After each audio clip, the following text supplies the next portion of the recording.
Welcome to weekend analysis with Vamshi. So ఈ రోజు మనం వీకెండ్ అనాలిసిస్ లో భాగంగా మొత్తం 3 టాపిక్స్ డిస్కస్ చేయబోతున్నాం. దాంట్లో మొదటిది ఈ కాక్రోచ్ జనతా పార్టీ ఈ రోజు ఢిల్లీ జంతర్ మంతర్ లో కూడా నిరసననైతే ఉధృతం చేసింది. అక్కడ సిచ్యువేషన్ కూడా కాస్త ఉధృతంగా మారింది. సో ఇటు అభిజిత్ దీప్ కే ఇక్కడికి వచ్చి అమెరికా నుంచి ఇటు ఢిల్లీ వచ్చి ఈ నిరసనని మరింత ఉధృతం చేయబోతున్నారు. సో నెక్స్ట్ ఎటువంటి స్టెప్ తీసుకోబోతున్నారు, మరి ఈ విషయాల గురించి డిస్కస్ చేద్దాం. అండ్ నెక్స్ట్ సెకండ్ టాపిక్, ఈ వీక్ లో కూడా పవన్ కళ్యాణ్ ఇటు ఈ రోజు తెలంగాణ ఆవిర్భావ దినోత్సవం రోజునే తెలంగాణలో సభ పెట్టడానికి వచ్చారు. సో సభ వీలు కాకపోతే ఇంటి దగ్గర ప్రెస్ మీట్ పెట్టారు. అక్కడ ఇది జాగీరా ఎవరి జాగీరా అంటూ కూడా చేసిన వ్యాఖ్యలు కూడా ఇటు తెలంగాణలో కాకరేపుతున్నాయి. సో ఆ అంశం గురించి కూడా మాట్లాడదాం. నెక్స్ట్ థర్డ్ వన్ కూడా ఇటు రంగారెడ్డి పాలమూరు విషయంలో ఇటు రేవంత్ సవాలు ప్రతి సవాలు కూడా నడుస్తున్నాయి ఓవరాల్ గా తెలంగాణలో.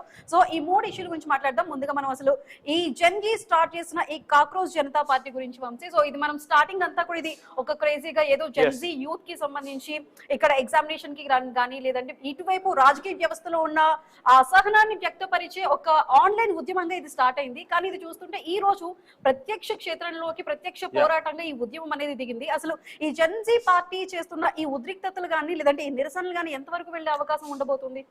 రైట్ సుధా, మీరు చెప్తున్నట్టుగా జెన్జీ పార్టీ అనేది ఒక వెబ్ పేజ్. అంటే ఇప్పటి వరకు దేశ చరిత్రలో రాజకీయ పార్టీలు పుట్టాలి అంటే దానికి సంస్థాగతంగా చాలా నిర్మాణాలు కావాలి, చాలా వ్యయ ప్రయాసాలు ఉండాలి, దానికి ఒక సిద్ధాంతం ఉండాలి, జెండాలు అజెండాలతో రాజకీయ పార్టీలు పుట్టాయి. కానీ దేశ చరిత్రలో ఒక వెబ్ పేజ్ ద్వారా ఒక రాజకీయ పార్టీ పుట్టడం, ఆ రాజకీయ పార్టీ పుట్టడమే కాదు ప్రధాన రాజకీయ పార్టీలను ఏ విధంగా కదిలించింది అనే అంశం ఆ ఫాలోవర్స్ ని చూస్తే మనకు అర్థమైపోయింది. ఆ తర్వాత ఓన్లీ వెబ్కే పరిమితం కాదు, వీధుల్లోకి వచ్చి నిరసనలు కూడా వ్యక్తం చేయగలమని సత్తా నిరూపించేలా ఈరోజు జంతర్ మంతర్ వద్ద జరిగిన ఒక నిరసన కార్యక్రమం దేశ చరిత్రలో ఎప్పటికీ నిలిచిపోతుంది అనటంలో ఎటువంటి అతిశయోక్తి లేదు.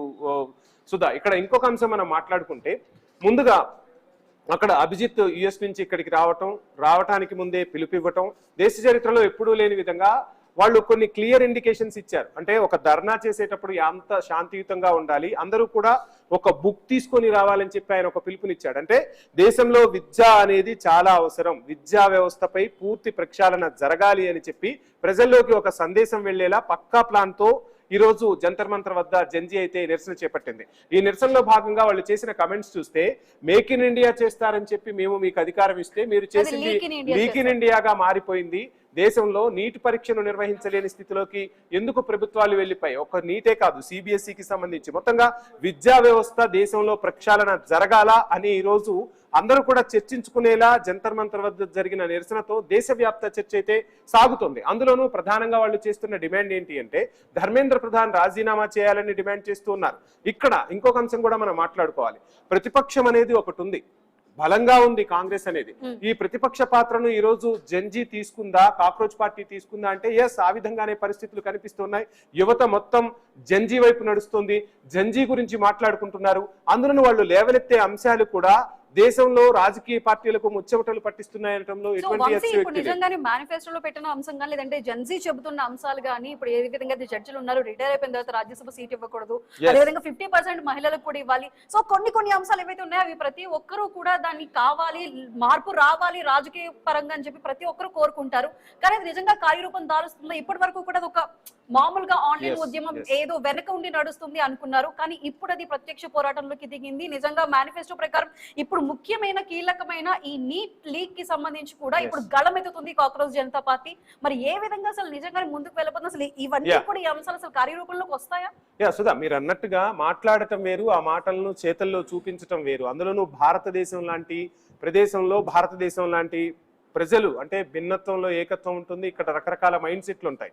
ఆ మైండ్ సెట్లు అందరినీ కూడా ఏకతాటిపైకి తీసుకురావటం అనేది ఇప్పుడు కాక్రోచ్ జనతా పార్టీ ముందున్న ఒక పెద్ద సవాల్. అయితే ఇక్కడ కాక్రోచ్ జనతా పార్టీ ముందుగా యువతను టార్గెట్ చేస్తుంది.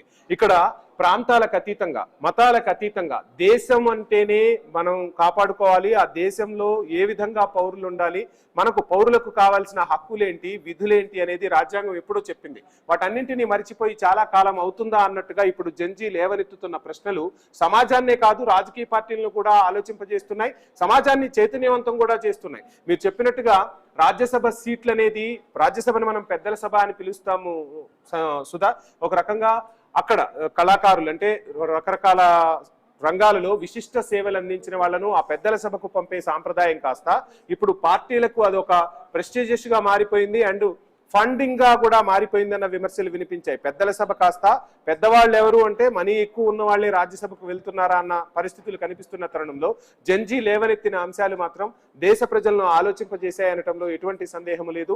ఇక రాజ్యసభ ఎన్నికలు ఇప్పుడు జరుగుతున్నాయి. ఈ రాజ్యసభ ఎన్నికలు జరుగుతున్న సమయంలో ఆ అంశాన్ని కూడా వీళ్ళు ఖచ్చితంగా తెరపైకి తీసుకొస్తారు. ఒక పక్కా స్ట్రాటజీతో జంజీ ముందుకు వెళ్తున్న పరిస్థితి అయితే స్పష్టంగా కనిపిస్తుంది. మొత్తంగా అంటే దేశాన్ని మార్చాలి, దేశంలో ఉన్న పౌరులను మార్చాలి, దేశ స్థితిగతులను మార్చాలి.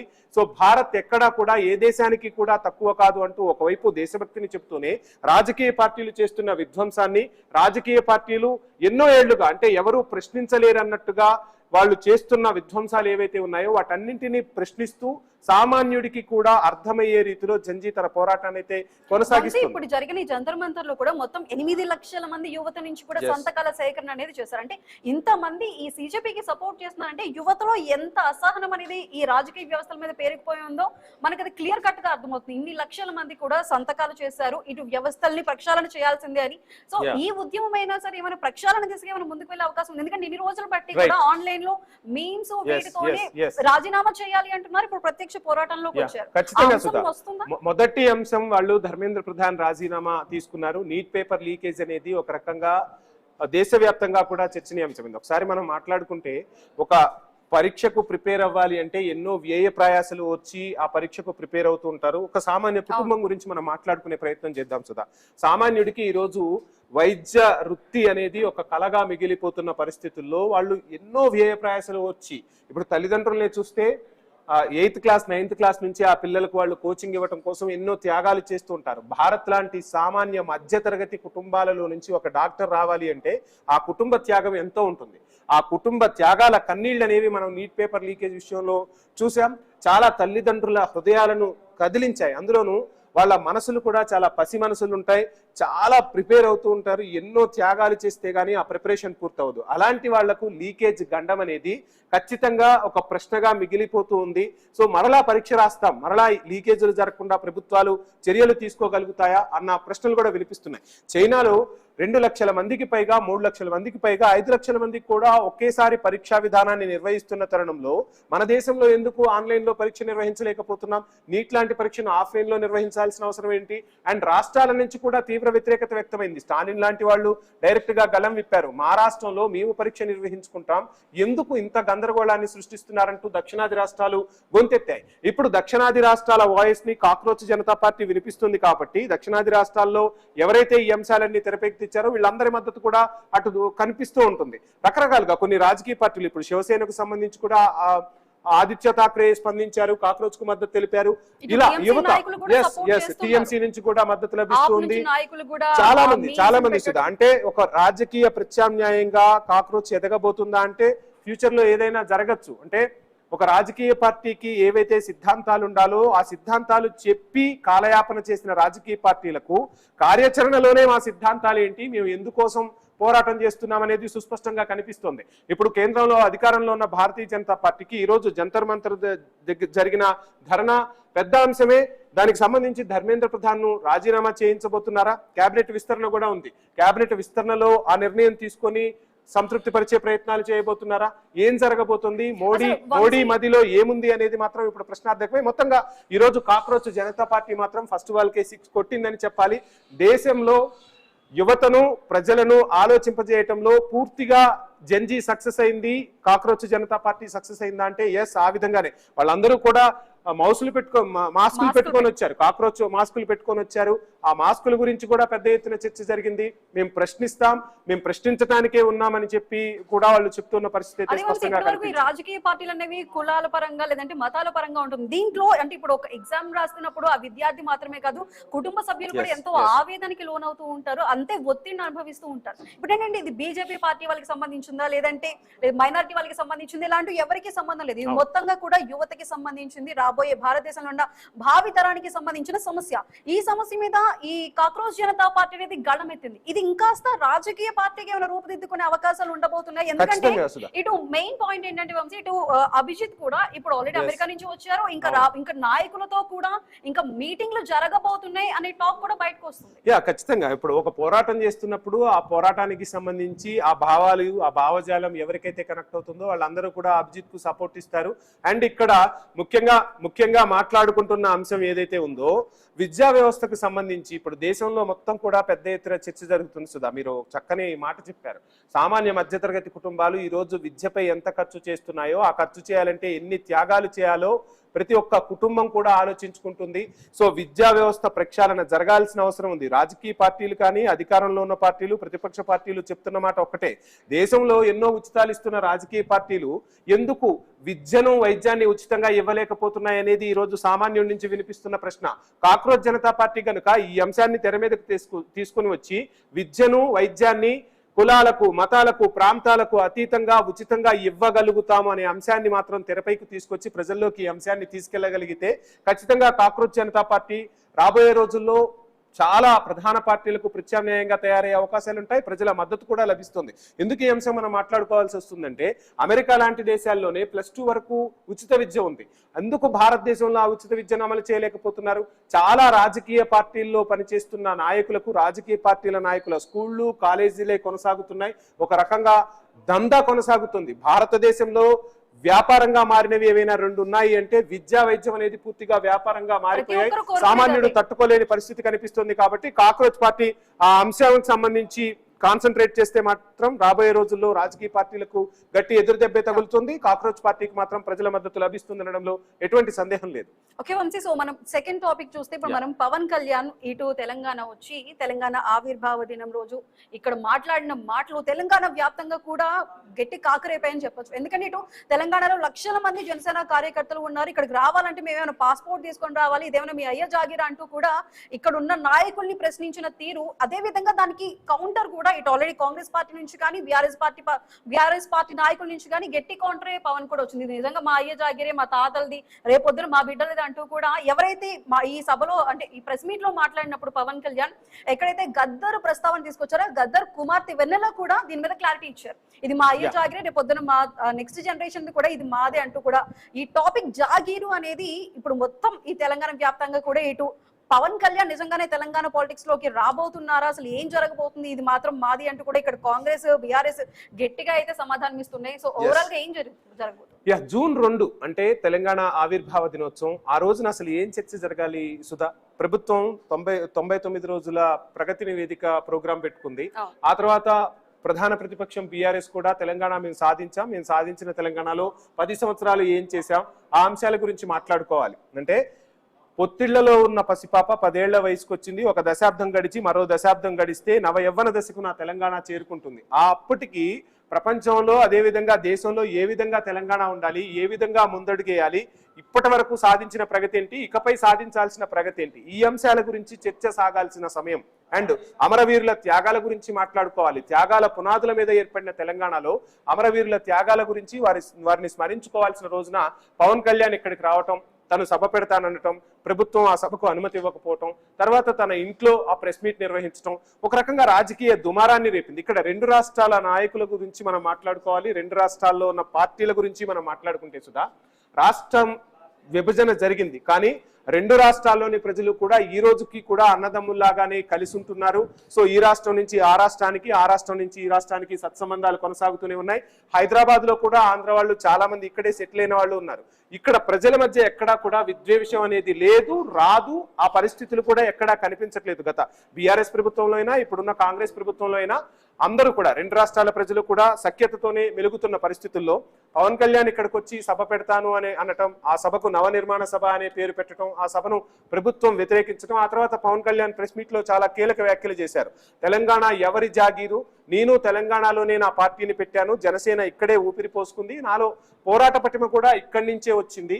సో అటువంటప్పుడు నేను ఇక్కడ పార్టీలో పార్టిసిపేట్ చేస్తానంటే, ఒక సభ పెట్టుకుంటానంటే మీకు వచ్చిన అభ్యంతరం ఏంటి? అండ్ ఆ తర్వాత కొంతమంది కమెంట్స్ కూడా మనం చూసాం. అంతకుముందు ప్రొఫెసర్ నాగేశ్వర్ ఇష్యూ అవ్వచ్చు, ఆ తర్వాత పవన్ కళ్యాణ్ ఇక్కడ మాట్లాడిన అంశాలు ఒక రకంగా రాజకీయ దుమారాన్ని రేపాయి. ఇప్పుడు ప్రజలంతా చాలా పాజిటివ్ గా ఆలోచిస్తున్నారు సుధా. మనం తమిళనాడు ఎలక్షన్స్ ను కూడా చూస్తే ఇక కోటలు దాటే మాటలు కాదు కావాల్సింది ప్రజలకు, ఎవరు ఏం చేస్తున్నారు, ఎవరు ఎందుకు మాట్లాడుతున్నారు అనే అంశాలు ఈ రోజు ప్రజల్లో పెద్ద ఎత్తున చర్చకు దారితీస్తున్నాయి. తెలంగాణ సెంటిమెంట్ ఎప్పటికీ ఉంటుంది, కానీ తెలంగాణ సెంటిమెంట్ ఒక్కటే కాదు, అభివృద్ధి కూడా ఖచ్చితంగా ఉండాలి. ఎవరు ఎక్కడైనా పోటీ చేయొచ్చు, కానీ సందర్భం ఏంటి అనే అంశం చాలా కీలకం. ఇక్కడ రెండు రాష్ట్రాల నాయకులను సంబంధించి ఒకసారి పక్కన పెడితే పవన్ కళ్యాణ్ మాత్రం ఆ రోజు తను అనుమతిస్తే సభలో చెప్పాల్సిన అంశాలనే ప్రెస్ మీట్ లో ఖచ్చితంగా చెప్పారు. తన వాయిస్ నైతే బలంగా ప్రజల్లోకి వెళ్లే ప్రయత్నం చేశారు.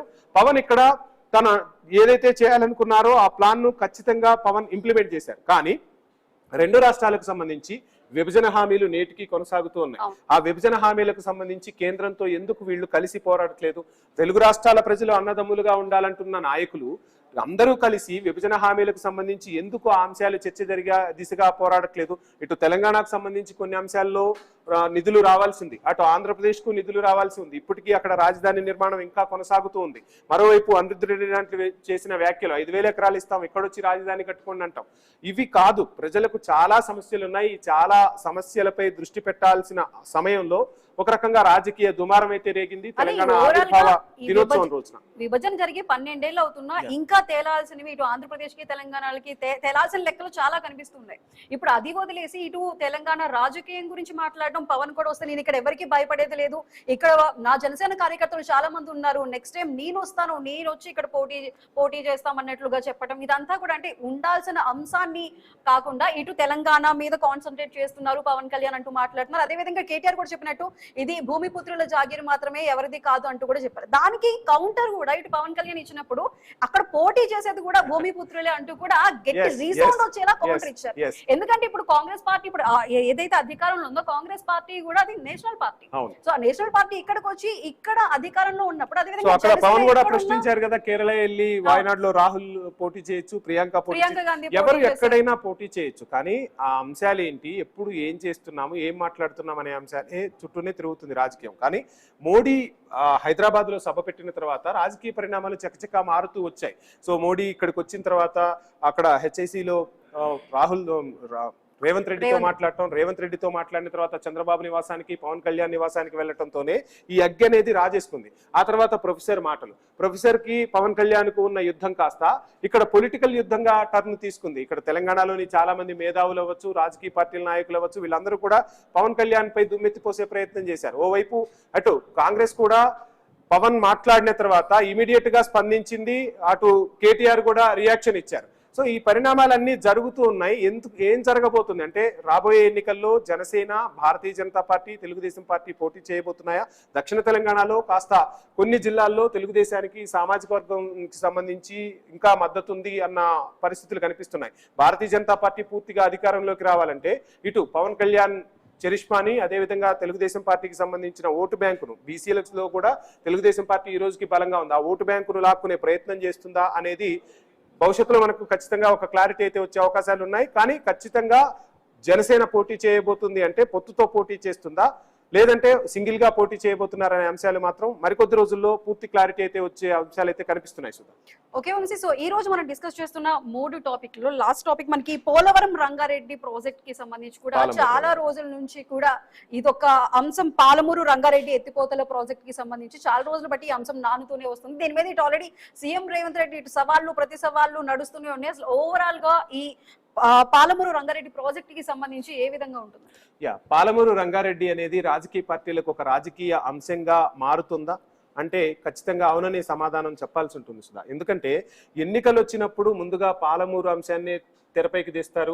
మీ హయాంలో పాలమూరులో పల్లేరులు మొలిచాయి, మేము ఇప్పుడు దాన్ని సస్యశ్యామలం అని చేశామని చెప్తున్న ప్రభుత్వాలు ఎక్కడ ఆ పరిస్థితులు కనిపించట్లేదు. సీఎం సొంత జిల్లా అక్కడ, ఇక్కడ ప్రజలు ఎంత విజ్ఞతతో ఉన్నారో మరొకసారి మనం చర్చించుకునే అవకాశం వచ్చింది కాబట్టి మాట్లాడుకునే ప్రయత్నం చేద్దాం.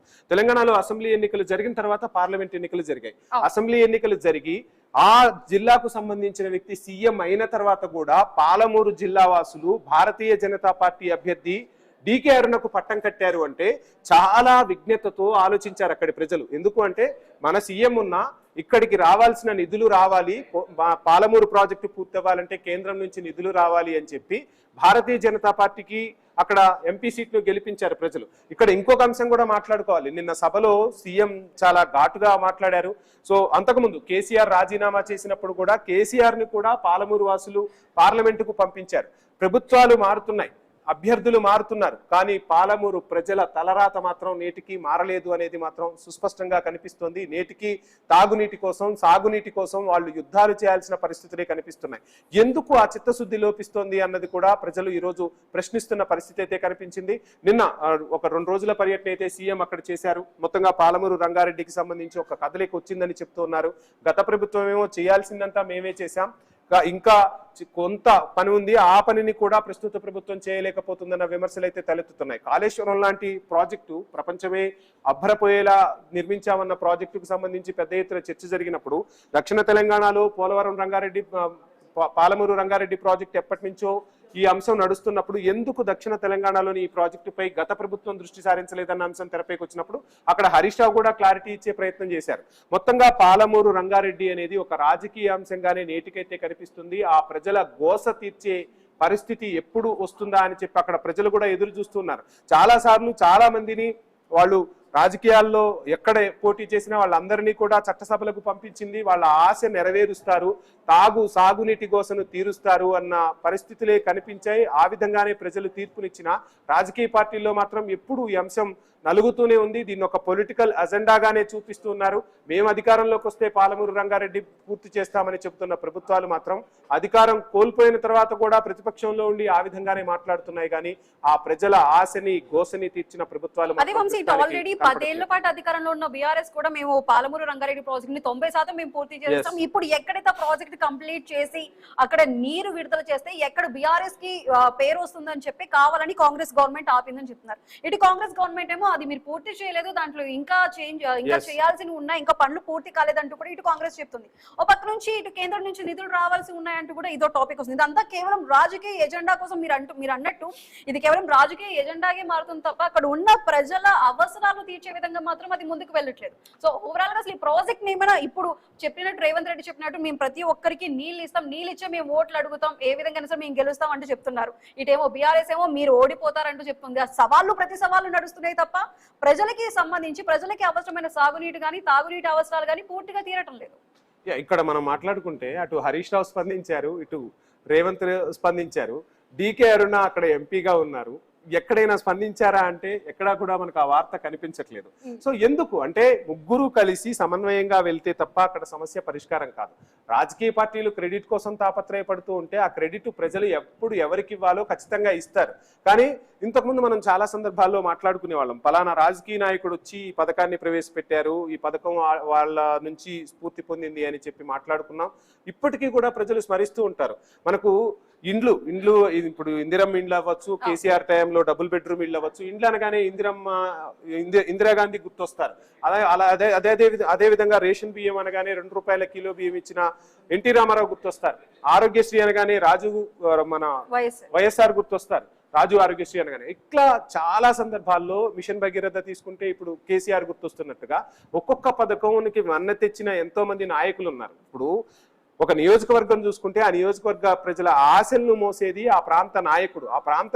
ఆ ప్రజల ఆశలను నెరవేర్చినప్పుడు ఎప్పటికీ కూడా ఆ క్రెడిట్ అనేది తనకుంటుంది. తన జీవితంలో ఒక చక్కని అవకాశం, ఆ ప్రజల రుణం తీర్చుకునే అవకాశం. కానీ పాలమూరు బిడ్డల ఆవేదనను, ఆక్రందనను ఎందుకు ఈ ప్రభుత్వాలు తీర్చలేకపోతున్నాయి? ప్రతిపక్షాలు ఎందుకు పోరాటం చేయలేకపోతున్నాయి? 8 మంది ఎంపీలు ఉన్నారు ఇటు భారతీయ జనతా పార్టీకి, వీళ్ళందరూ కలిసి ఎందుకు గళం వినిపించలేకపోతున్నారు అనే అంశాలు మాత్రం ఎప్పటికీ కూడా ప్రశ్నార్థకంగా మారుతున్న పరిస్థితులు అయితే కనిపిస్తున్నాయి. మీ 30 నెలల పాలనలో ఏం జరిగింది, దీని గురించి చర్చిద్దాం. మీ 10 ఏళ్ల పాలనలో ఏం జరిగింది, దీని గురించి చర్చిద్దాం అనేది బదులు అందరం కలిసికట్టుగా రాష్ట్రంలో ఉన్న సమస్యలను పరిష్కరించుకునే దిశగా ఎందుకు అడుగులు వేయట్లేదు అని చెప్పి ప్రజానికమైతే ఈరోజు చర్చించుకుంటున్న పరిస్థితులు అయితే స్పష్టంగా కనిపిస్తున్నాయి సుధా. అదేవిధంగా పాలమూరు రంగారెడ్డికి సంబంధించి ఇప్పుడు సీఎం ఆ జిల్లాకు చెందిన వ్యక్తే కావడంతో కాస్త పనులైతే స్పీడప్ అవుతున్నాయి. సో అందరూ కూడా అంటే ఎదురు చూస్తున్న తరుణం ఇది. అంటే ఆ పాలమూరు బిడ్డల కష్టాన్ని ఈ ప్రభుత్వమైనా తీరుస్తుందా? ఆ రైతుల గోసను తీర్చి ఆ పంట పొలాలకు నీరు వెళ్ళి ఆ పచ్చని పంట పొలాలు అక్కడ కనిపిస్తాయా, సాగునీరుకి ఇబ్బంది లేకుండా ఆ ప్రాంతం వెల్లివిరుస్తుందా అన్నది మాత్రం ఇప్పుడు ప్రశ్నలు అయితే వినిపిస్తున్నాయి. ఆ ప్రశ్నలకు ప్రభుత్వం సమాధానం చెప్పే ప్రయత్నం అయితే చేస్తుంది. ఆ దిశగా అడుగులు కూడా పడుతున్నాయి. చూద్దాం ఏం జరగబోతుంది. రైట్ వంశీ, మీరు అన్నట్టు ఈ పాలమూరు రంగారెడ్డి ప్రాజెక్టు ఇటు దక్షిణ తెలంగాణలో అతిపెద్ద ప్రాజెక్ట్ గా ఉంది. దాన్ని ఎప్పటికల్లా పూర్తి చేస్తారు. ఇటు సవాళ్లు ప్రతి సవాలు మాత్రమే కాకుండా ప్రజల గురించి ఆలోచించి ఇటు రాష్ట్ర ప్రభుత్వం అదేవిధంగా కేంద్ర ప్రభుత్వం కూడా కలిపి ఈ ప్రాజెక్ట్ ని పూర్తి చేయాలని ప్రతి ఒక్కరు కోరుకుంటున్నారు. సో ఇది వాళ్ళ weekend analysis with Vamshi. Keep watching I news.